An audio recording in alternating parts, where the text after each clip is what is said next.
恭喜宿主完成每日签到，获得5000年修为。检测到宿主已触及玄黄大世界位面极限，本世界最高境界大地境，强行突破将引发位面壁垒崩塌，法则崩溃，造成大陆覆灭。当前封存修为1000万年。罢了，暂存就暂存吧。别人穷尽一生欠债苦修，只求触摸大地门槛，登临世间巅峰，没想到我的大地修为仅仅是开始。顾师叔，您在吗？今日是我宗招收弟子的日子，师尊特意让我来请您过去，看看有没有看上的弟子，好给紫竹峰增加点人气。又到了招收弟子的时候了。这几年每次收徒大会，宗主都要催着我收徒弟，可我也只修炼了几年，才刚到宁丹境，哪有本事教别人？顾师叔您太谦虚了。不说这个了，宗主最近还好？师尊一切安好，前几日还念叨您呢。也罢，以后给他再开个小灶吧。这是清心莲子，拿去泡茶喝，对稳固心境有好处。多谢师叔。师叔，那收徒大会去看看的也好，不过先说好了，我可未必会收徒。收徒还是算了吧，我还想多清静几年。今年的苗子确实不错，你看那个穿蓝衫的少年，根骨清奇，是块炼体的好料。何止炼体，东边那个丫头握剑时指尖有剑气流转，是天生的剑胚。挑选传人，天赋固然重要，可品性更得过关。咱们清玄宗的传承，可不能交到心术不正之辈手上。长老，这位是谁？他是紫竹峰的峰主顾长歌。紫竹峰就是那个特殊存在。那顾长歌似乎只有宁丹境修为。你懂什么？顾峰主今年还不到20岁，不到20岁的宁丹境，堪比李玄风师兄了。7大种峰的峰主哪个不是洞天境？他一个宁丹境怎么能当峰主？别乱说话。紫竹道人对宗门有大恩，他的弟子当峰主怎么了？长歌见过诸位师兄。你这小子可是太阳打西边出来了，往年收徒大会怎么请你都不来，在家待着无聊，过来凑个热闹。长哥，你身为紫竹峰峰主，10年连个记名弟子都没收，像什么话？触发现实任务紫竹传灯，是否接受？任务要求招收1名亲传弟子，任务奖励未知，任务失败无惩罚。不是系统，你这任务奖励搞未知，逗我玩呢？宿主无需质疑，接受任务可获得破妄神瞳，能看穿一切虚妄。接受。已接受任务，破妄神瞳发放成功。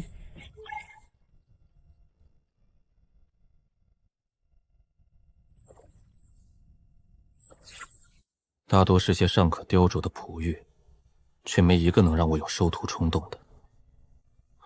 战神体怎么还带残缺的？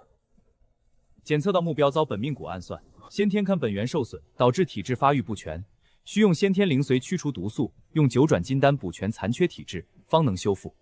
收这个少年当徒弟似乎是个不错的选择。战神体潜力无限，而且看他的心性，也不是那种会惹是生非的人。不过收了徒弟，就意味着要多一份责任，以后怕是不能像现在这样清闲了。此后3年，萧若白成了玄州大地上的流民。滚！走吧。他要活下去，要变强，要把那些人一个个拽下来。顾长歌看到萧若白的前半生，轻叹一声。此人残缺的战神体虽不及完整状态，可底子还在。更重要的是，这少年眼底藏着的韧性，比那些天赋出众却眼高于中的孩子更合他心意。你叫什么名字？萧若白，弟子萧若白，见过前辈。这孩子资质不是测过了吗？凡阶下品，连外门弟子的标准都勉强。紫竹峰主怎么会看中他？你愿不愿意拜我为师，入我紫竹峰？此人资质是凡阶下品，顾峰主没找错吧？听说这位顾峰主常年避风，怕是不知道凡阶下品意味着什么吧？咱们清玄宗虽不为资质论，可凡阶下品连引气入体都难，收来当亲传弟子的。长哥，收徒可不是儿戏，这孩子资质实在太差了，还是要好好选几个好苗子。你若不想费心教，我剑啸峰可以指派长老帮你。我看那个沈惊鸿不错，天级资质，跟在你身边，至少不委屈了紫竹峰的名头。长哥，你若只是想找个伴儿，让他做个记名弟子便好。亲传弟子关乎风脉传承，再想想。多谢诸位师兄好意，不过我选徒弟，向来只看顺眼不顺眼。怎么，不愿意拜我为师？弟子愿意，能蒙师父不弃，弟子万死不辞。丁，检测到宿主已招收亲传弟子，任务紫竹传灯完成。奖励发放：破荒神瞳已激活，鸿蒙紫气100缕，先天灵髓1壶，大地公。居然是鸿蒙紫气100缕，这收徒的奖励果然丰富。这可是传说中开天破地时诞生的先天之气，蕴含着最本源的大道法则。至于大地功法战神册，一看就是给萧若白准备的。那先天灵髓能洗髓法脉，重塑根基，对残缺的战神体而言是量身定做的至宝。系统果然豪横，出手就是一壶。这般手笔，怕是整个玄黄大世界都找不出第二份来。从今天起，你就是我顾长歌的亲传弟子了。跟我回紫竹峰吧。诸位师兄，长歌先行告辞。这孩子眼神里的东西比天级资质金贵多了，说不定这孩子真能有一番成就。这顾小子眼光倒是越来越怪了。从今天起，你就是紫竹峰的大弟子了。虽说现在就你一个徒弟，但规矩还是得立。第一，不要主动惹事，但若有人找上门，也别怕事。我知道你有仇家，真到了动手的地步，记得把尾巴擦干净。是，师父。第二，在你没真正成长起来之前，遇到姓叶的、姓萧的、姓楚的，尤其是那种看起来平平无奇，却总有机缘找上门的，能躲就躲。为何？别问，照做就是。第三，也是最重要的一条，无论将来修为精进多少，切记要藏锋敛锐。往后修炼，人前显露30%实力便足够，多给自己留几分余地。记住，苟得住，才能活得久。前世看的小说里，叶萧二姓多是天命主角，麻烦不断。这徒弟偏偏姓萧，我本想在紫竹峰安稳度日，竟收了个疑似主角的弟子。也罢，就算是主角，凭我界内无敌的实力，也能稳稳镇住。徒弟，你凑近点儿。跟你说个秘密，师傅我表面上是宁丹境初期，其实早就到宁丹境中期了。我明明是抬手就能掀翻整个大陆的主儿，偏要在徒弟面前装成刚入宁丹境的强者。师傅，您醒了。我看您这里没什么吃的，就去后山摘了些野米，煮了锅粥。师傅，等会儿，可能有点糊。以前在凡间学的，没想到还没忘。其实是上辈子烧烤摊吃多了，耳濡目染也学了2手。或许跟着师傅，真的能过上不一样的日子。出玩意儿干活。你可知自己是什么体质？测灵时只说是凡级下品。也对，现在的你确实是凡级下品。你身怀战神体，一旦恢复，将是至强体质之一。战神体天生为战而生，肉身可神魔，一拳能碎星辰。若是完整状态，刚出生就能引动天地异象。可惜，你娘生产时遭人暗算，本命蛊毒不仅伤了她，更顺着血脉钻进你体内，啃噬你的根基。那还能修复吗？这是先天灵髓，能温养本源，驱散阴寒。接下来3天，每天此时我用灵髓帮你逼毒，每次1个时辰，过程会很疼，忍着。服下休息，明天此时再来。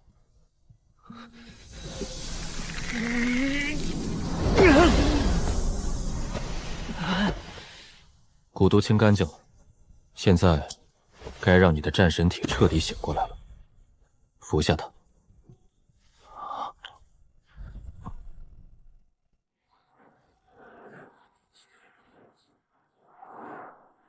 谢师傅再造之恩。这战神册配你的体质正好，拿去好好练。师傅，这太贵重了，放着也是落灰，你能用它打出点名堂，才不算浪费。弟子定不辜负师傅厚望。自己得到的不仅是修复体质的机会，更是一个足以颠覆命运的起点。从基础的猎食拳到足以纵横无敌的战神领域，每一招每一式都透着霸道无比的战意。体内的金色战气比之前更加凝练，运转也愈发流畅。是时候试试这淬体之术了。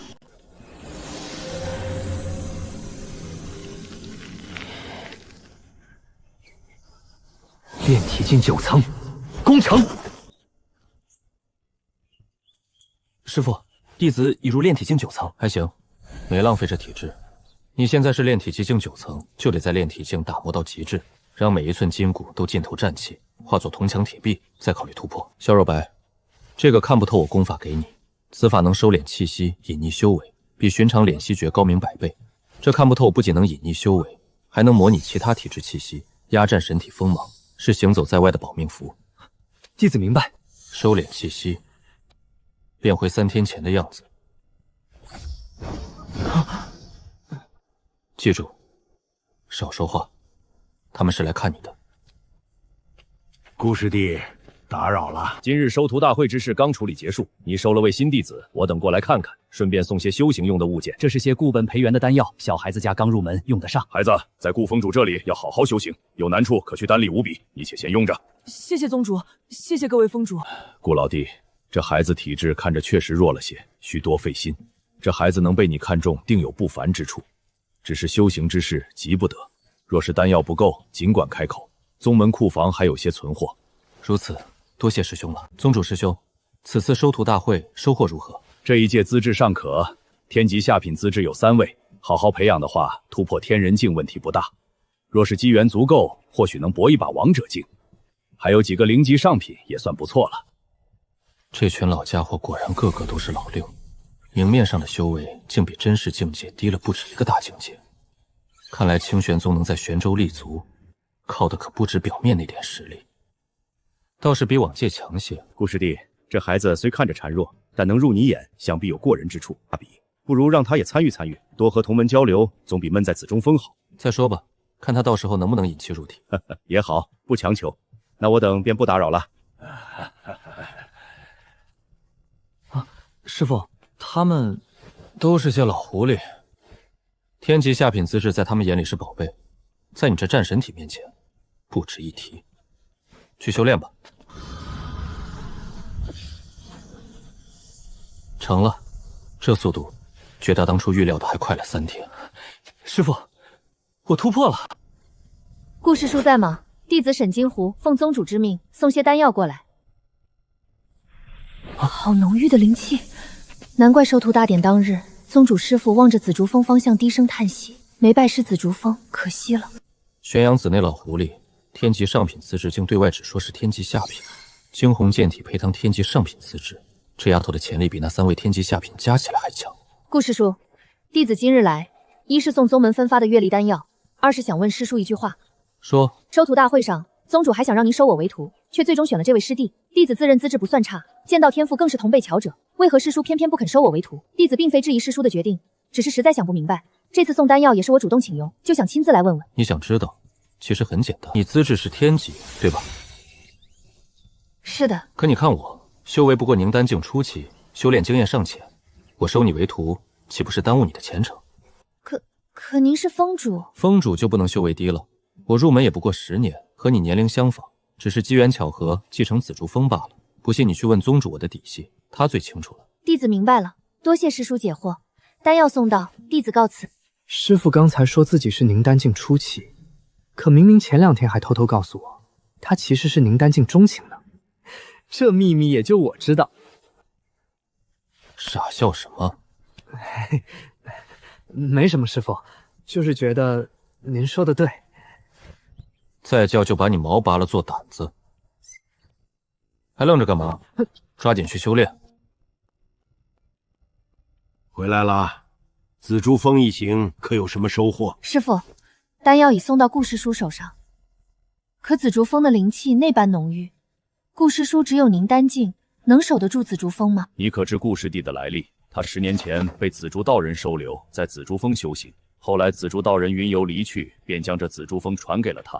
紫竹道人对咱们清玄宗有大恩，当年莫非就不能站在你面前了？是以如今对紫竹峰多有照拂，也是分内之事。原来如此，可紫竹峰的灵气为何会那般浓郁？这便值得玩味了。紫竹道人在时，峰上灵气远不及如今，他走后，灵气突然暴涨数倍。以我推断，这或许是紫竹道人为顾师弟布下的后手，助他在灵运滋养中稳步精进。你顾师叔年未及20，在那般灵地修行10载，岂会只在凝丹境徘徊？依我看，说不定已经到了紫府境。那他为何说自己是凝丹境？只是他心性淡薄，不喜张扬罢了。而且紫竹道人当年留下不少宝物，能被他看中的定然不凡。顾师弟看似慵懒，实则深藏不露。你往后多去紫竹峰走动走动，哪怕只是沾染些那里的灵气，对你的惊鸿剑体都大有裨益。惊鸿，修行之路处处暗藏凶险，木秀于林，风必摧之。你天赋异禀，身负惊鸿剑体，更要懂得藏拙，切不可过于张扬。就像你顾师叔那般天赋，却只显露一部分修为，这便是大智慧。弟子明白，多谢师父教诲。你看为师在外人面前一直都只显露洞天境中期，但实则不然，为师早已突破到洞天境后期了。恭喜师父修为再进一步。这丫头还是太年轻，为师这点手段可不能让他全都知晓。师傅这操作跟顾师叔真是一路同色啊，转头就给自己来个后期的惊喜。合着宗门里的长辈都这么爱搞这套。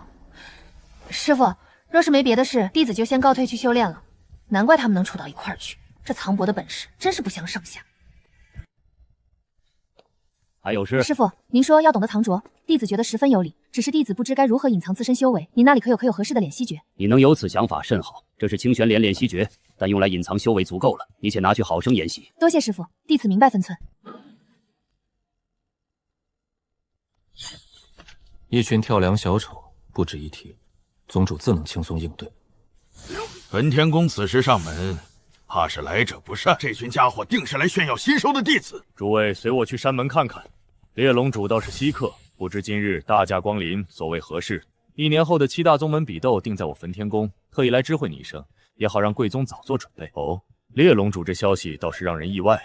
我焚天宫如今的实力，承办这场比斗自然绰绰有余。倒是你们清玄宗可得加把劲儿了，别到时候连个能上台的弟子都找不出来。猎城主多虑了。说起来，这是我新收的弟子赵岩，天级中品资质，距筑基境只剩1步之遥。玄阳宗主，久仰。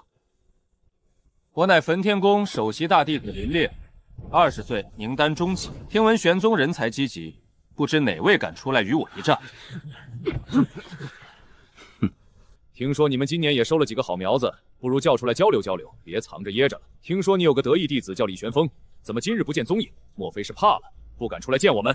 玄风闭关江掌主，这般急于让弟子露脸，莫非是怕1年后的宗门大比没机会再炫耀了？玄阳子还是这般牙尖嘴利，只是不知贵宗弟子是否也有你这般底气。我宗弟子向来低调，不似贵派这般喜欢张扬。不过若是真相比，明年大比，手下见真章吧。既然玄阳宗主有顾虑，那便不勉强了。看来是小看玄阳子了，本想借此机会试探一番。既然交流不成，我们也该回去了。告辞。此子已有取死之道。他们今日来，一是炫耀实力，二是试探底细。7大宗门比斗，他们想让我们自乱阵脚，我们偏要沉住气。从今日起，所有弟子定要勤加修炼。1年后的比斗，不仅是为了宗门荣耀，更是为了你们自己，为了证明清玄宗的弟子绝不比任何人差。看见没？清玄宗弟子不过如此。等明年大比，咱们把清玄宗的脸面踩在脚下。是。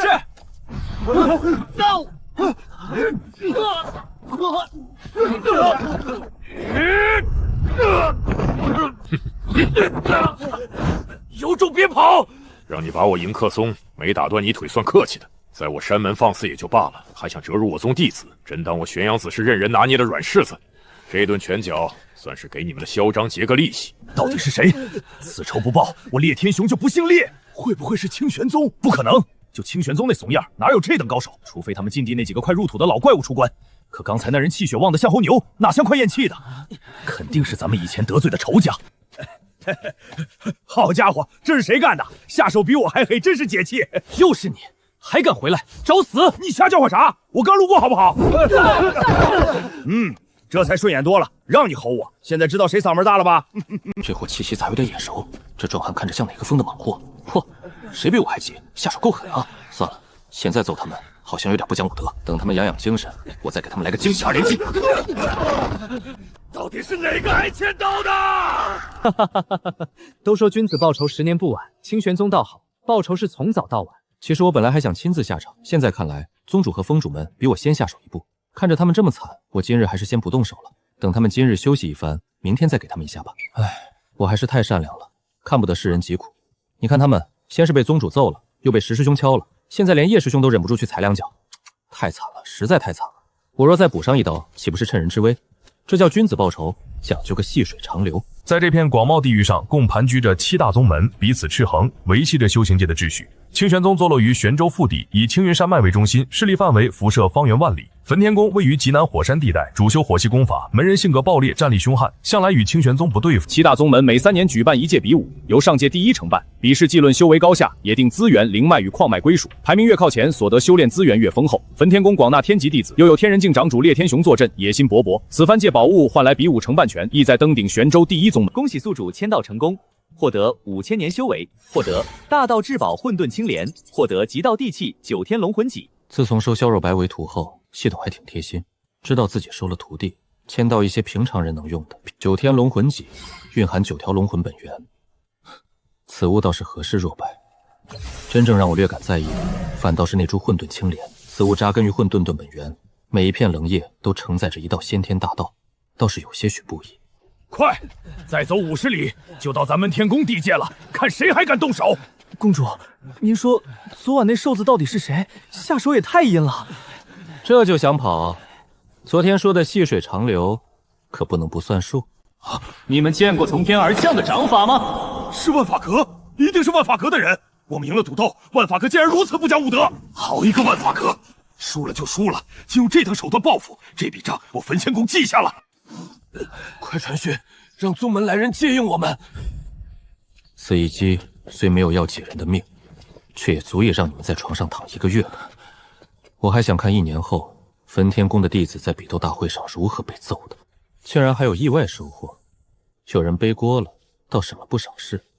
万法阁阁自视甚高，焚天宫睚眦必报，这下有好戏看了。切。若白，过来。师父，你这战神策练的倒是扎实，已经到了筑基境中期，只是过于追求力量的爆发，却忽略了气息的流转。方才出拳时，这里的灵力淤塞了半息，若是实战中被对手抓住这个破绽，足以让你重伤。修炼如逆水行舟，既要勇猛往前，也要懂得张弛有度。你这几日埋首苦修，权力虽长了不少，可实战经验几乎为零，真遇上敌人也无法从容应对。求师父指点。实战对练、闯阵，甚至与妖兽周旋，都是积累经验的法子。跟我来。这是阵法，进去看看。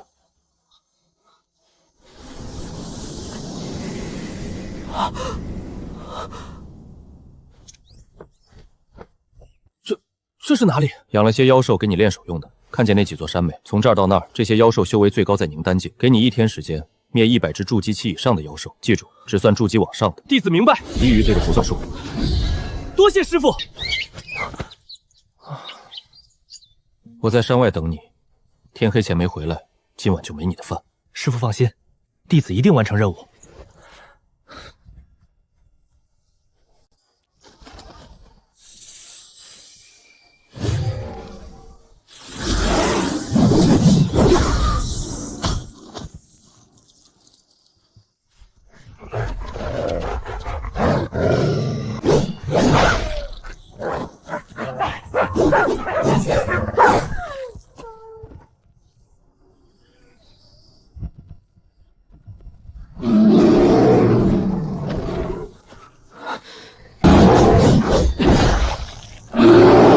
破！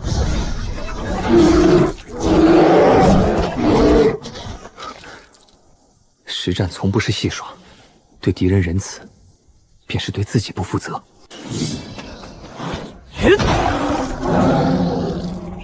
每一次挥拳，体内的战神血脉便沸腾1分，骨骼间隐约传来金戈交鸣之声。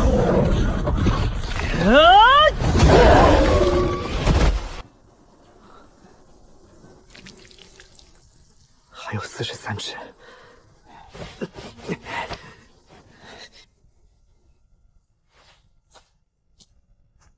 去看看那头老黄牛长肥了没？你不要过来啊！我昨天刚长好的蕊记。顾前辈，今日的肉能不能换个地方？上次还没长齐呢。竟然胖了点。不过今天不是来割肉的。昨天烤的苍狼血豹味道不错，让你种紫烟灵米该熟了吧？别忘了明天把灵米准备好，少一粒就割你前腿的肉做酱牛肉。你欺妖太甚！你都不能少，不然要割前腿。魔鬼，这哪里是活物，分明是被驯化的妖兽。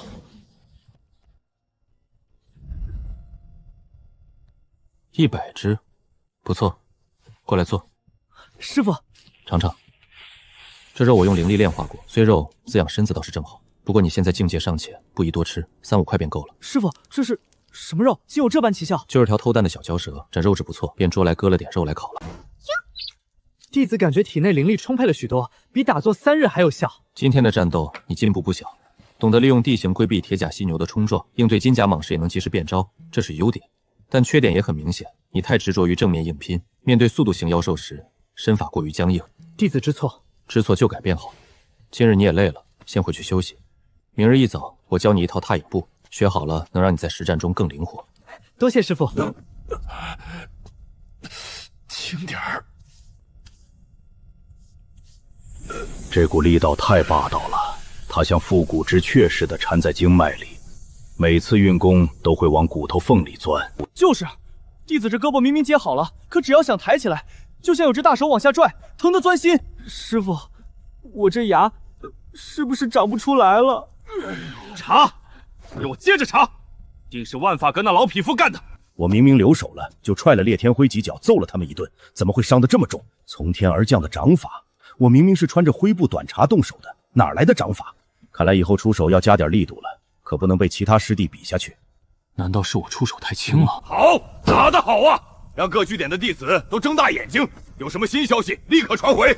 焚灵宫那群蠢货，脑子是被门夹了吗？竟以为这等拙劣伎俩是我万法阁所为。查，给我仔细查，到底是谁想把这盆脏水泼到我万法阁头上？丁，恭喜宿主获得无敌领域，悟道茶树10颗。系统，无敌领域是什么？回宿主，以紫竹峰为中心，方圆万里为无敌领域，宿主在领域内绝对无敌。哦，也就是说，在这万里之内，我便是天。不错，以后倒是省心不少。此树结出的茶叶能助人顿悟，对大地以下有效，在此界是无价之宝。该种到哪里呢？罢了，单独开辟一片灵田吧。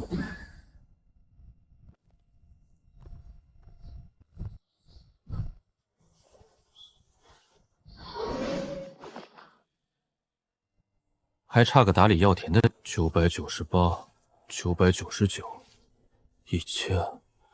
我准备好，那魔鬼应该不会折磨我吧？好久不见啊，我的老朋友。老黄啊，给你找了个新活，以后这片灵田归你管。这是悟道树，还有真龙不死药。干得好，每月赏你一片叶子。主人放心，小妞一定把药田当命根子守着。对了，自己在灵田边搭个棚子，紫燕灵米还得继续种，别耽误了。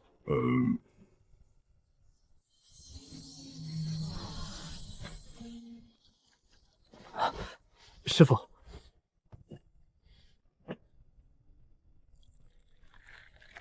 尝尝新摘的茶叶。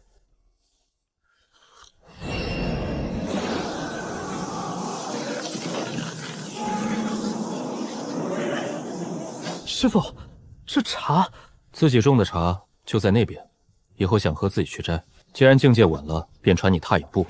此步法讲究一个快与变，快在步频，让对手难捕捉轨迹；变在方位，遇阻能瞬间改向。去练吧，练到能在这片竹林里穿梭自如，不碰断一片竹叶为止。是。总能以最巧妙推求速，不在没碰断一片竹叶。不仅让灵力与步伐都恰到好处，甚至连带动的风都轻柔得很。这小子倒是有些意思。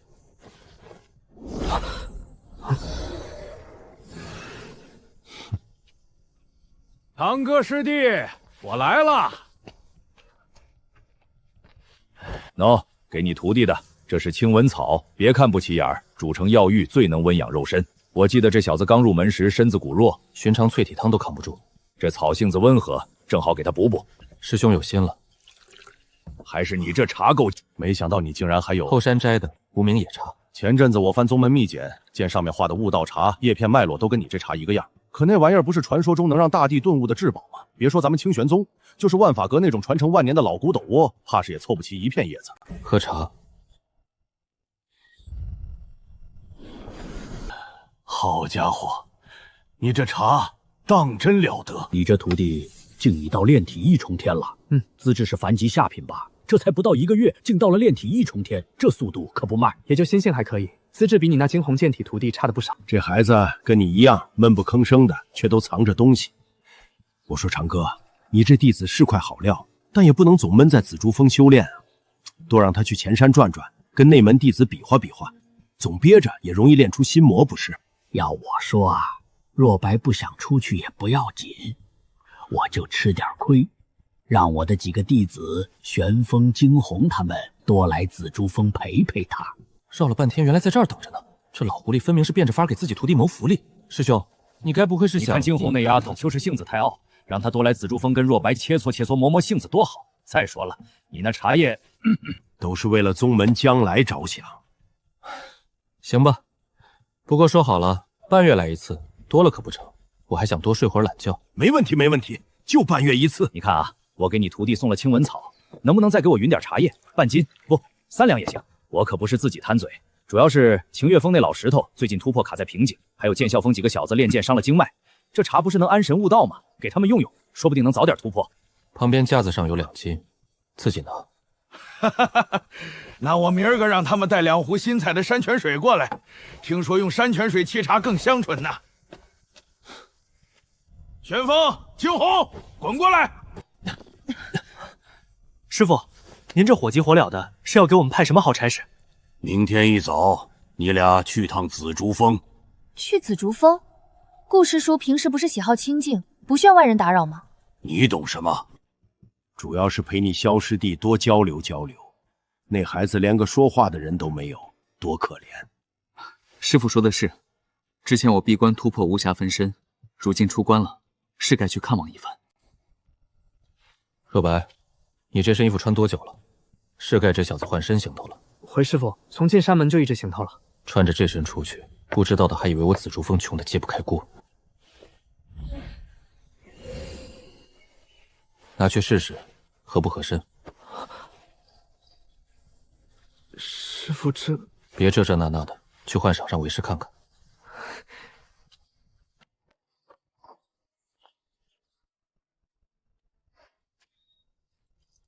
师父，这样行吗？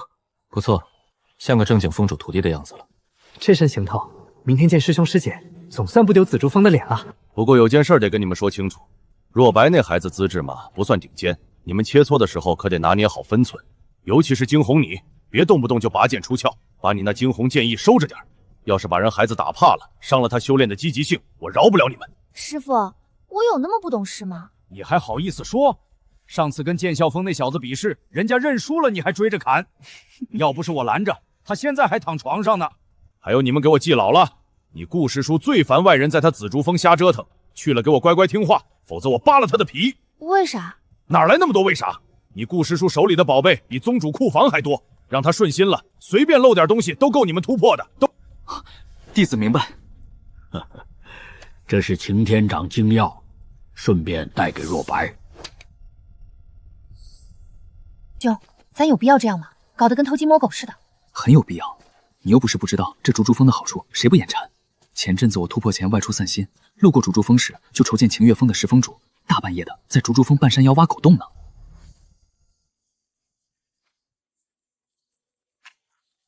嘘。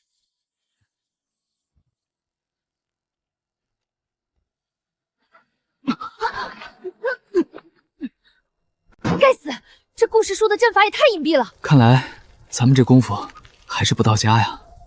师兄，这网勒得我骨头疼，该怎么办啊？我也不知道啊。要不咱们喊师傅吧？喊师傅？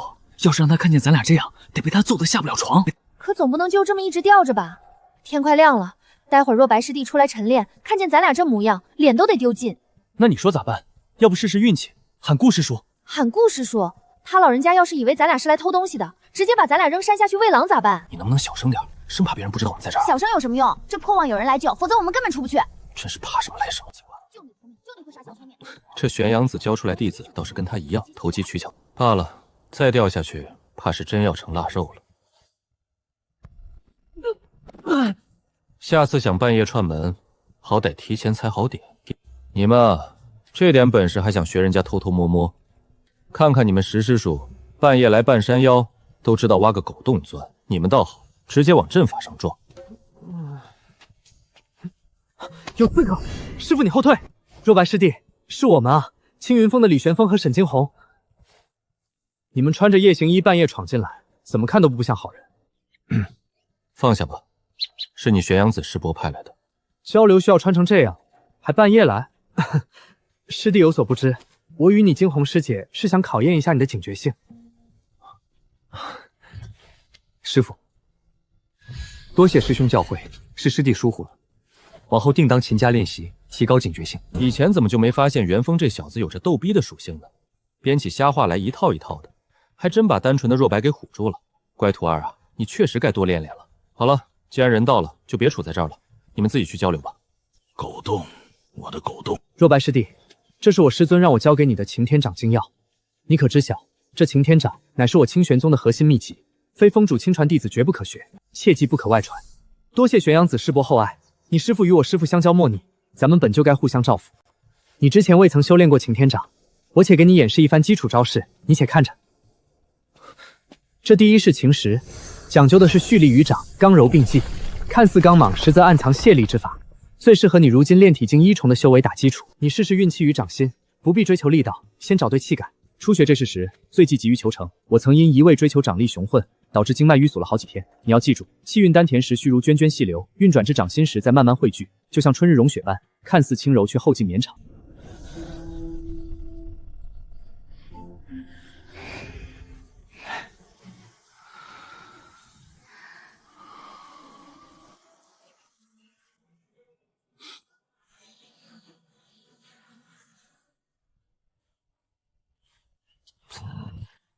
老黄，你这悟道茶没白吃啊，就长肥了一些。种地比耍牛皮子像样多了。别躲了，今天就割一小块。上次你偷吃我悟道茶叶，总得赔点肉吧？这老牛还真不错，不仅能用来种田，养的肉还能给徒弟补身体。当初从大山把他请来，简直血赚。好香，是什么灵米？都过来吧，饭好了。顾师叔，您这灵米闻着就舒服，灵力肯定特足。坐，不要贪吃，适可而止。这也太神了，比主峰善堂的灵石强100倍。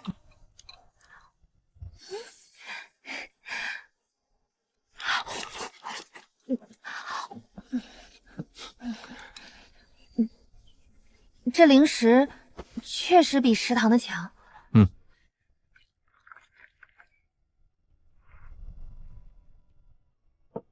尝尝这个。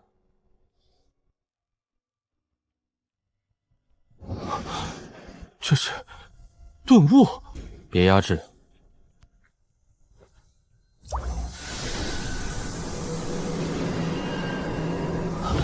顾师叔，您这手笔，弟子实在受之有愧，这份恩情，弟子没齿难忘。这丫头的剑体比玄阳子说的还准，炼体境9重的壁垒破碎，直接踏入筑基境。多谢师叔成全，此恩此德，沈惊魂必以死相报。看来这先天灵碎和9转金丹还能改善资质。不要着急，你的路得一步步走。心境出城，最忌心浮气躁。你们俩去旁边竹林巩固修为吧，别浪费了这紫竹峰的灵气。你跟我来。师傅，这是让我杀妖兽？去里面杀妖兽，凝丹境以上的杀够500头再回来。500头？怕了，此次战斗再给加点难度，不准动用魂技，只凭肉身和反击兵器。不杀够500头，绝不回来见师傅。顾师叔，今日只顾着巩固修为，竟忘了陪若白师弟交流，实在失礼。要不我和师妹明天再来，正好带些主峰新采的灵果给若白师弟补补。明日定当早些来，与若白师弟切磋步伐。滚吧，半个月后再来，下次天亮了再来，别打扰我睡觉。是，多谢师叔。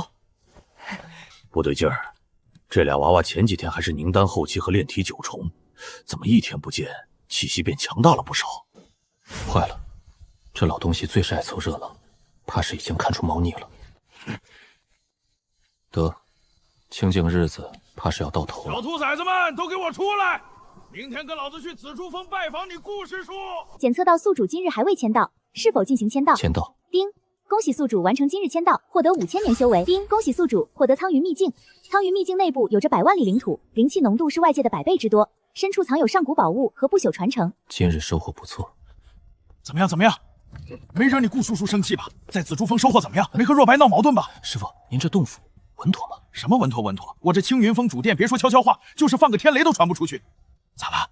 难不成在紫竹峰捡着宝贝了？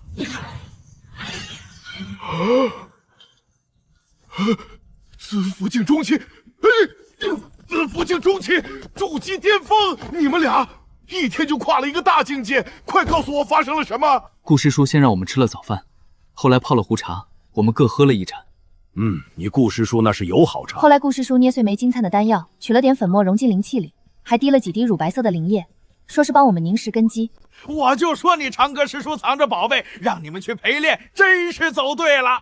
那茶喝下去，弟子卡在凝丹后期的瓶颈，就像被捅破的窗户纸。那金丹粉末更深，灵力里的杂质全被剔干净了。现在运转起来比琉璃还通透。剑体觉醒时，那几滴灵液顺着经脉游走，像是把沉在骨子里的钝痛都洗干净了。现在随便挥剑都能引动天地剑意。不对，不对，你们的资质……快，把手放上去！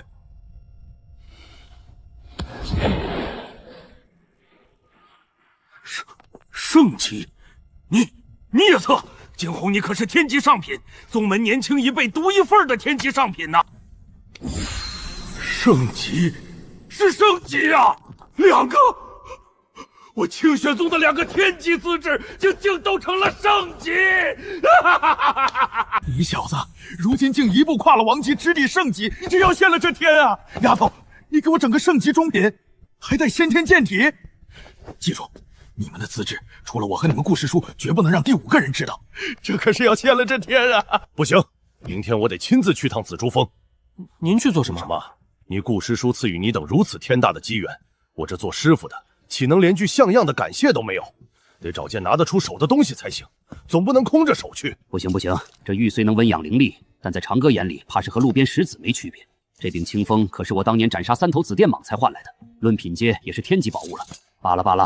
长哥随手给你们的丹药灵液都能逆天改命，这飞剑拿出去，怕是要被笑话。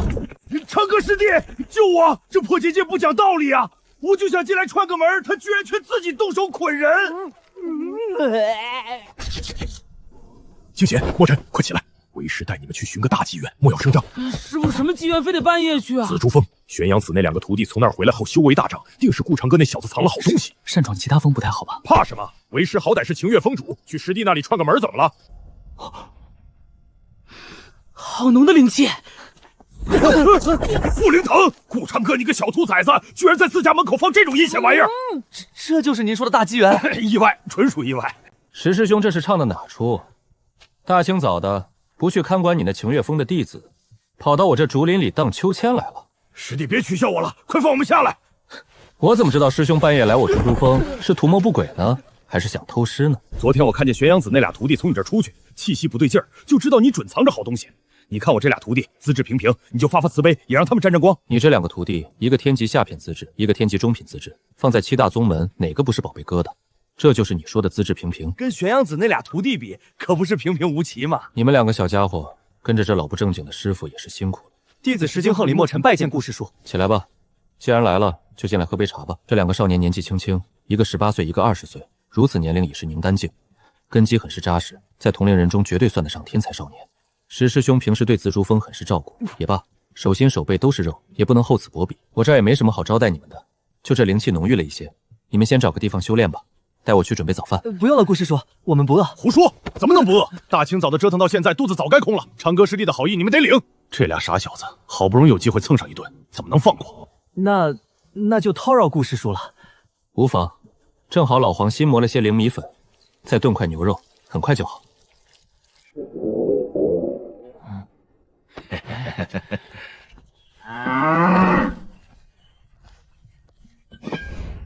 坐吧。长哥师弟，我没来晚吧？好你个石胖子，我就说今早喜鹊叫得欢，原来是你这尊大佛先一步登了门，还带着俩徒弟。怎么，晴月峰的灵米不够吃了？总比某些人天天惦记着蹭吃蹭喝强。再说了，长哥师弟的手艺多来几次都嫌少。前日醉，你竟然把这坛酒挖出来了！当年宗门大比，我求你开坛，你说要等徒孙辈成村时当贺礼，合着都是骗我的。我乐意给谁喝给谁喝，本来是特意给长哥师弟带的，哪料到会撞见你这馋猫，真是便宜你了。再闹，牛肉可要凉了。长哥师弟，你这牛肉炖的真绝！金先生、墨尘，快吃，这灵米过这村没这店了。长哥，若白呢？怎么没看到若白？我让若白闭关修炼去了，正好趁这段时间稳固下修为。说起来，最近外面有点不太平，你和若白最近最好别出清玄宗。发生什么事了？还不是焚天宫和万法阁对上了。说来好笑，那日焚天宫从咱们清玄宗离去后，一晚上挨了4次揍，真是太惨了。听说他们一行人现在还在床上躺着，爬都爬不起来。我也听说了，好像是万法阁的人干的。这万法阁真是仗着自己实力强，为所欲为。要不是知道这2位当日都悄悄跟了出去，还真有可能被他们这演技骗过去。现在呢，两边死了几个紫凤境长老，还有3个洞天境的护法也折在里头了。万法阁倒还好，洞天境的高手就几个受了伤，紫府境也只死了2个。最关键的是，焚天宫的一处灵石矿脉被万法阁硬生生抢了去，这下焚天宫怕是要气疯了。就是不知道这事要闹到少团伙为妙。怪事，真是怪事！烈公主体内这股能量霸道的很，我们用了7种解毒丹、3种化力散，竟连她的边儿都碰不到。你们到底能不能治？再这么拖下去，老夫这条命都要被他耗没了。烈公主，不是我等无能，实在是这能量太过霸道，这伤势太过诡异，我等学艺不精，拿他没有办法。至于空音，我等也没有脸面再拿。告辞。公主，要不咱们就低个头去求万法阁那老东西。听说万法阁阁主云藏海手里有颗破厄丹，或许能解您这怪伤。哎呦，放屁！让老夫去求那老匹夫，他巴不得看我死呢。这伤指不定就是他暗中搞的鬼。大长老说的是什么混话？万法阁这几日欺人太甚，此仇不共戴摊，怎么能去求他们？去过找更加厉害的药师，玄州没有就去其他州找。我不信没有他万法阁，我的伤就没有别的办法。这笔账不能这么算了，其他宗门也参与其中了。大长老，你悄悄去一趟清玄宗和破阵门，要是让我查出来是谁在背后搞鬼，定要他们付出代价。是，公主，这就去办。公主，那万法阁那边先放一放，眼下最重要的是查清楚那晚的事。本来还想看焚天宫和万法阁斗个2败俱伤，没想到这老东西突然转性了，看来得赶紧给清玄宗传个信儿。这焚天宫倒是藏着不少有趣的角色，这场风波似乎比我预想的还要热闹几分。长歌师弟在想什么？刚才看你眼神飘忽，莫不是也在担心焚天宫那摊子事儿？没什么，只是在想焚天宫吃了这么大的亏，怕是不会善罢甘休。谁说不是呢？这次折裂天雄药洞天境护法，又丢了矿脉，说不定正憋着什么阴招呢。管他什么阴招，咱们先把肚子填饱才是正经事。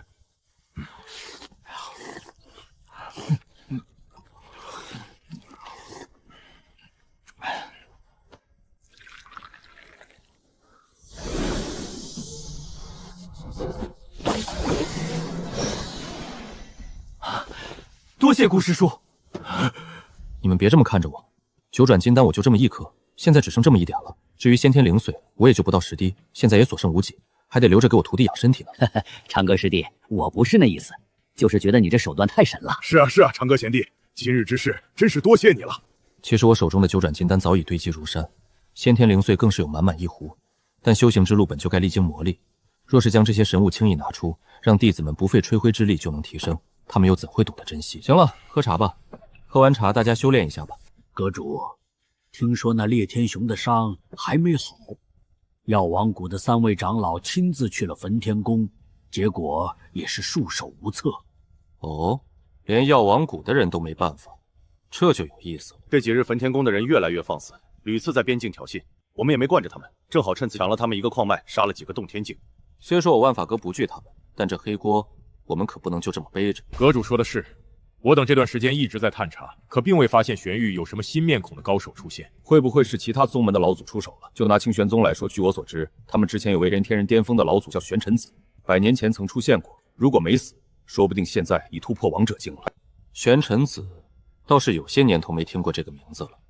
大长老，麻烦你亲自去一趟清玄宗、破阵门等宗门，悄悄探查一番，切记一定要小心行事，不要暴露身份。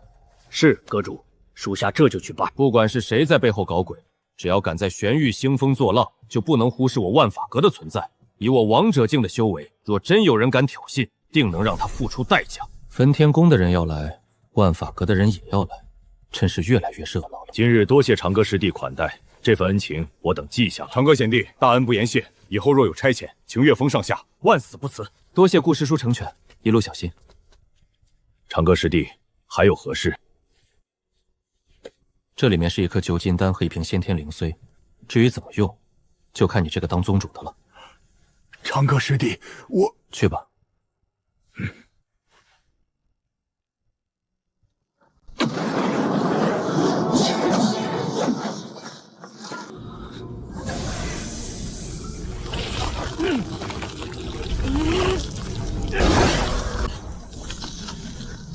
要突破了。师父，宁丹只是开始，剩下的58头，继续。不过接下来的是子府境妖兽，来的正好。踏影步，灵力。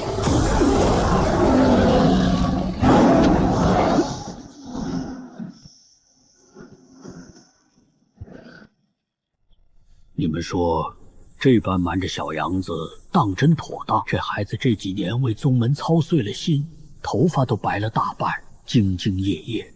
依我看，还是不告诉他为好。为何？咱们几个如今皆是王者境，老夫更是已至王者巅峰。这事儿若是让小杨子知晓，以他那性子，难保不会得意忘形。若是门下弟子因行事嚣张引来灾祸，大兄说的是，还是先瞒着吧。等宗门根基再稳些，再告诉他不迟。弟子玄阳拜见诸位老祖。今日怎么有空来看我们这几个老骨头？老祖，我们保重身体。弟子偶然获得一些灵茶和几滴灵液，师弟说是什么先天灵髓，希望能对老祖们有极为帮助。这太珍贵了，使不得，们活够本了，留给宗门更需要的人。求老祖们成全弟子一片孝心。既然如此，老五啊，你身子最弱，你先。那老朽愧领了。这太贵重了。老祖别激动，慢慢来。这灵茶也是顾师弟珍藏，说是能安神养气，有几率进入顿悟状态。小杨子啊，宗门近来可好？托老祖们的福，一切安好。时候不早了，你回去忙吧。弟子告退，老祖们好生休养。快把结界加固3层！这到底是不是悟道茶？老夫只在古籍上见过描述，我感觉只闻了一口茶香，我就快要俊悟了。快，先泡一壶尝尝。且慢，这茶若真是悟道茶，咱要先调整好状态。老二说的对，我们先调整好自身状态。老五，你这败家玩意儿，一片茶叶就这么吞了，暴殄天物啊！剩下的一片都不能少，咱们得找顾长哥那小子问清楚，这茶到底从哪儿来的。老祖们，弟子忘了说，还有4个月就宗门大比了。老祖，你们怎么了？没事，老五他旧伤复发。我这就叫顾叔弟来。别，这点小事不必麻烦长哥，你先回去。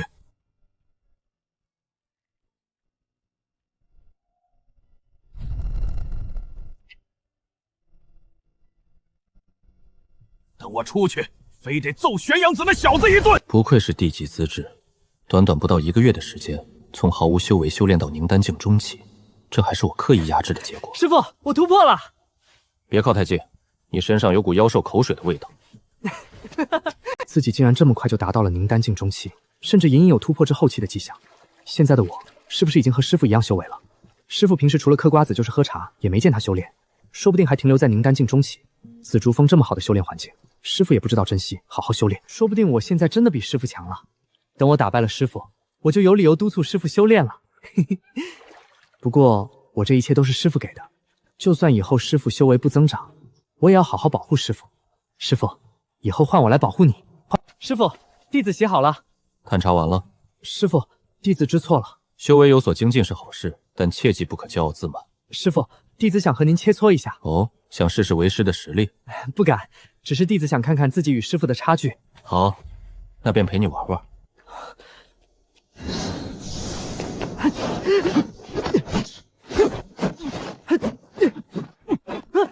师傅别打了，别打了，弟子知错了。知错了？方才是谁说要看看差距的？弟子原以为弟子已经很努力了。师傅，您明明也是凝丹境中期，为何我连您的衣角都碰不到？修为只是实力在于对力量的掌控和对击机的把握。你虽进步神速，但战斗经验尚浅，还需多加磨练。弟子明白了。不过，你能在如此短的时间内达到凝丹境中期，已远超常人。接下来，为师再传你一套适合战神体的战技，名为战天九式，好好修炼。多谢师傅。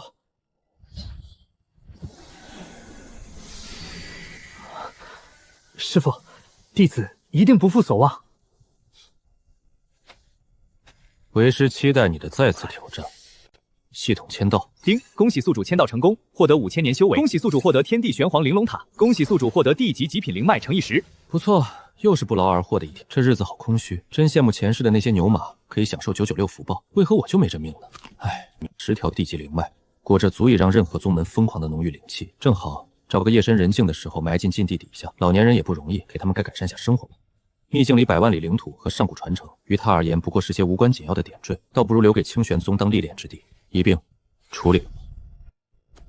藏在暗处的老鼠倒是越来越不老实了，这也是宗主和清月峰主他们一心想着苟住发育的一个原因。如果大意，这些藏在暗处的蛀虫迟早会坏了大事。看来要和宗主聊一下这个事情了。这老东西真是蹬鼻子上脸，真当咱们清玄宗是软柿子。要不我带几个长老坐下。焚天宫和万法阁正斗得凶，这时候咱们要是出手，反倒成了活靶子。既然他们先去破阵门，那就先让破阵门挡挡枪，看看情况再说。那要是严苍云摸到咱们这儿来，那就让他尝尝1天4顿打的厉害。哟，2个老狐狸竟然凑到一块儿去了，这下有好戏看了。你们听说了吗？焚天宫和万法阁大长老居然在破阵门打起来了。何止打起来了？听说焚天宫的严苍云被打得吐血，破阵门的藏经阁都被烧了半边，里面的古籍怕是没剩下几本。那火光啊，半边天都染红了，100里外都能瞧见。万法阁和焚天阁这几天本就不对付，抢矿跟抢得凶，可打架就打架，怎么偏要跑到破阵门去？这不是明摆着坑人家吗？谁说不是呢？听说他俩专挑破阵门要紧的地方跑，炼丹房、演武场全遭了殃。若不是破阵门老祖连夜出关，指不定被拆成什么样。我听说是俩老东西半夜偷偷摸摸去破阵门，结果撞着了，都一口咬定对方是来勾结破阵门的。真的假的？可不是嘛！万法阁大长老可是太猛了，竟然是天人境后期修为。那严苍云岂不是危险了？严苍云怀里揣着焚天宫的烈阳令，焚天宫据说被打成那样都没死，全靠这宝贝护着。至于万法阁的大长老，据说胡子都烧没了，想想那模样就滑稽。岂有此理！岂有此理啊！打架就打架，非要跑到我破阵门来拆家。藏经阁的孤本烧了3箱，炼丹房的千年丹炉碎了7个，连护山大的阵眼都被烧得冒黑烟。我招谁惹谁了？老祖刚出关就被气得又闭关了，临走前说让您务必讨个说法。讨说法？向谁讨？那俩老东西铁了心的都认为我破阵门与对方有勾结。我算是看明白了，这俩就是故意的，知道咱们破阵门好欺负，拿咱们当战场。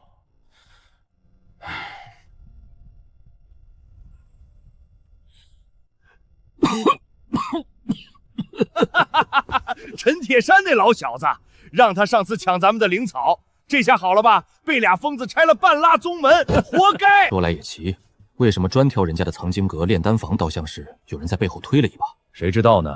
或许是天意吧。我看呐，这就是报应，让他整天琢磨着坐收渔利，这下成了别人的垫脚石。下次见到他，我非得问问那3箱孤本烧得疼不疼。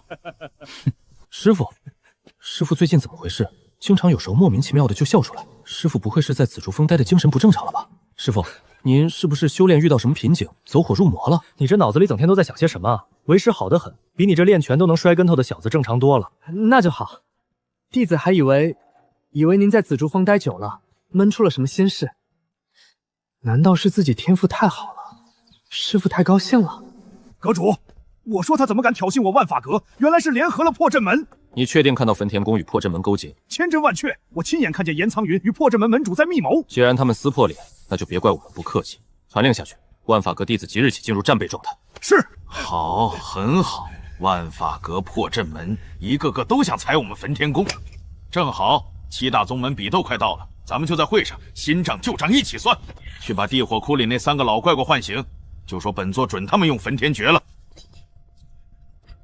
门主，万法阁说我们勾结焚天宫，焚天宫说我们勾结万法阁，现在2大宗门都要我们给个交代。造孽！长歌师弟，看我给你带什么好东西来了。这老狐狸定是遇上了什么乐事，什么事儿这么高兴？你是不知道，最近玄州可热闹坏了。还能这样，真是长见识了。修行界的门道多着呢。去练练战天9式，午饭前把第3式练熟。是，师父。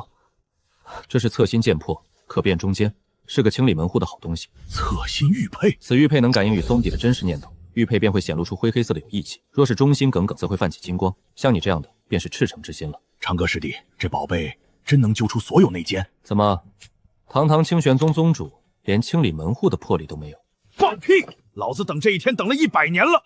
这些清玄宗看似安稳，实则暗潮汹涌。只是大家隐藏的太深，一直没能清理。这侧心玉佩简直是及时雨。但切记，此宝不可轻易示人，以免打草惊蛇。长歌师弟，这份大礼我代清玄宗谢过了。先别急着谢，处理那间事动静小点，别闹得人心惶惶。这灵膏是丹顶峰新做的，你留着当零嘴，我这就回去。对了，侧出的那间我先关起来，等你来发落。你是宗主，这点事儿自己做主便是。依我看，焚天宫近日动作频频，定是想在7大宗门比斗前搞些小动作。咱们须得提前布防，绝不能让他们钻了空子。演得真像，若不是早有疑心，怕是真要被你这副模样骗了。诸位长老辛苦，今日偶然得到了些新采的灵茶，来给诸位分分。果然有问题，宗主怎么突然亲自送茶来了？倒是让属下们受宠若惊。李长老近日修为见长啊，看来离洞天境又近了一步。这玉佩是真的。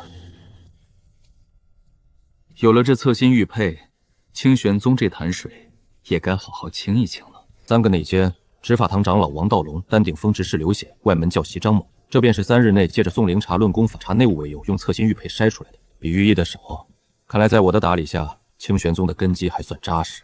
3个，倒是比我想的干净。还不是托师弟的福，刘显藏得太深了。那日刘显对宗门炼丹一事侃侃而谈，如何壮大丹顶峰，可侧心玉佩涌出的灰气却浓得化不开。那副口是心非的模样，如今想来还觉得讽刺。别得意的太早，普通弟子你还没探查一遍呢。